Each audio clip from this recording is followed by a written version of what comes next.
অক্ষয় তৃতীয়ার সবাইকে অনেক অনেক শুভেচ্ছা। আর আজকে আমি অত্রিমা চ্যাটার্জি আজকে আমি একটা ইউটিউব চ্যানেল ওপেন করছি। আপনাদের সবার সহযোগিতা ভীষণভাবে কাম্য। প্লিজ আপনারা সবাই ভালোবেসে আমার পাশে থাকবেন। আমি অনেক আশা নিয়ে এই চ্যানেলটা শুরু করতে চলেছি। আমি চেষ্টা করব রোজ রোজ নতুন কিছু এই চ্যানেলে পোস্ট করার। এই চ্যানেলটার নাম রোজ নামচা।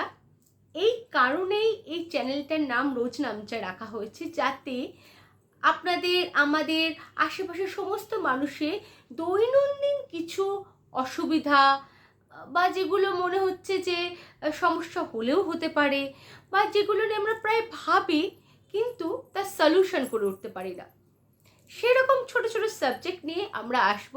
তাছাড়াও থাকবে সুন্দর সুন্দর রান্নার কিছু কিছু আইটেম, বা সুন্দর সুন্দর মেকআপ ভিডিও, বা আমাদের রোজকার কিছু কিছু ছেলে মানুষই সারা দিনের কিছু দৈনন্দিন জিনিস, এগুলো নিয়েও থাকবে।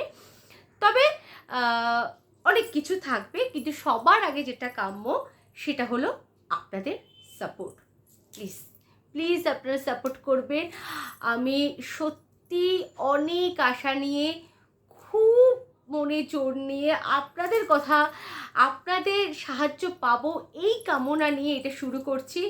প্লিজ প্লিজ প্লিজ আমার পাশে থাকবেন। রোজ নামচা। আর হ্যাঁ, আগামী দিন একটা সাবজেক্ট নিয়ে আলোচনা করব, সেটার একটা ক্লিউ আমি দিয়ে যাচ্ছি। আমাদের লাইফে না সম্পর্ক নিয়ে অনেক ডামাডোল চলে। যেমন আমাদের লাইফে একটা বেসিক প্রবলেম থাকে, সেটা হলো আমরা শ্বশুর বাড়ি আর বাপের বাড়ি একসাথে হ্যান্ডেল করতে পারি না।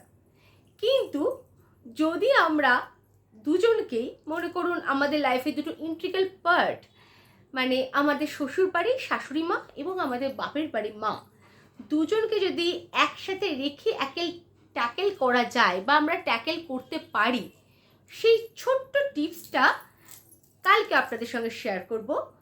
তাতে আপনাদের কিন্তু খুব সুবিধা হবে যখন আপনাদের লাইফে কোনো সমস্যা আসবে বা একসাথে থাকতে অসুবিধা হবে। ওই ছোট ছোট টিপসগুলো ফলো করলে তাতে কিন্তু সংসারটা আর সমস্যায় পড়তে হবে না। তো চলুন আজকে আসি, বিদায়। প্লিজ সাবস্ক্রাইব করবেন, আর নিচে সাবস্ক্রাইবের পাশে কালো বেল বাটনটা দাবিয়ে দেবেন, যাতে নোটিফিকেশানটা আমি কোনো ভিডিও পোস্ট করলে যাতে সবার প্রথমে নোটিফিকেশানটা আপনার মোবাইলে পৌঁছায়। ধন্যবাদ।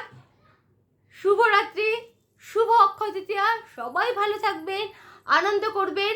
আর এই অক্ষয় তৃতীয়াতে আপনার জীবন, আপনার মনোবাসনা সমস্ত কিছু অক্ষয় হোক, এই কামনা করি। আমি অত্রিমা।